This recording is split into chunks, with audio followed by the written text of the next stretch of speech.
அமெரிக்காவின் 47வது அதிபராக பதவியேற்றார் டொனால்டு டிரம்ப். வரலாற்று சிறப்புமிக்க 2 பரிசுத்த வேதாகமங்கள் மீது கை வைத்து பதவி பிரமாணம் செய்து கொண்டார். 2 பரிசுத்த வேதாகமத்தை குறித்த சுவாரஸ்யமான தகவலை இந்த காணொளி உங்களுக்கு தருகிறது. அமெரிக்காவில் கடந்த ஆண்டு நவம்பர் மாதம் 5ஆம் தேதி நடைபெற்ற அதிபர் தேர்தலில் குடியரசுக் கட்சியின் அதிபர் வேட்பாளராக போட்டியிட்ட டொனால்டு டிரம்ப் பெருவாரியான இடங்களில் வெற்றி பெற்று அதிபராக தேர்ந்தெடுக்கப்பட்டார். பிரச்சாரத்திற்காக அவர் சென்றபோது 2 முறை இவர் மீது துப்பாக்கி சூடு நடத்தப்பட்டது. இவர் வெற்றி பெற வாய்ப்பே இல்லை என்று கூறி வந்த நிலையில் அதிபர் தேர்தலில் பெருவாரியான இடங்களில் வெற்றி பெற்று மீண்டும் அதிபராக தேர்ந்தெடுக்கப்பட்ட டிரம்ப் இன்று அமெரிக்காவின் 47வது அதிபராக அதிகாரப்பூர்வமாக பதவியேற்றார். கேபிட்டல் என்று அழைக்கப்படும் பாராளுமன்ற கட்டிடத்தில் பதவியேற்பு விழா வெகு விமர்சையாக நடைபெற்றது. அப்பொழுது பதவியேற்பு நேரத்தில் 2 வேதாகமங்களை அவரது மகள் தன் கரங்களில் ஏந்தி நிற்க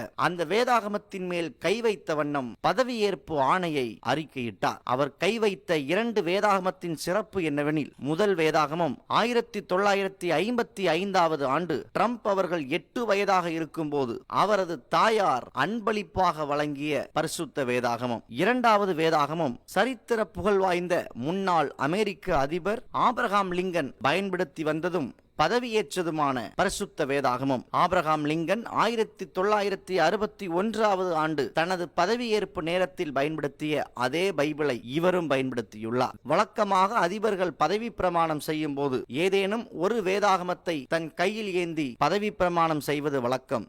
ஆனால் இவரோ தன் வாழ்க்கையில் உணர்வு பூர்வமாக உள்ள 2 வேதாகமங்களை பயன்படுத்தியுள்ளார். அமெரிக்க தேசம் வேத வசனங்களின் அடிப்படையில் கட்டமைக்கப்பட்ட தேசம். ஆகவே அமெரிக்கா மறுபடியும் வேத வசனத்தின் பக்கமாக ஈர்க்கப்பட வேண்டும் என்கிற உயர்ந்த நோக்கத்தோடு 2 வேதாகமங்களை பயன்படுத்தியிருப்பதாக அமெரிக்க தேசத்து ஊடகங்கள் தெரிவிக்கிறது. எது எப்படியோ அமெரிக்க தேசம் கர்த்தரின் பக்கம் திரும்ப வேண்டும், வேத வசனத்தின்படி வாழ வேண்டும். இந்த அற்புதமான காணொளியை உங்கள் நண்பர்களுக்கும் பகிர்ந்து கொள்ளுங்கள். அமெரிக்காவின் வளர்ச்சியில் தேவன் டிரம்ப் அவர்களை பயன்படுத்த ஊக்கமாய் ஜெபிப்போம். உங்கள் கருத்துகளையும் கருத்துரை பக்கத்தில் பதிவிட தவற வேண்டாம்.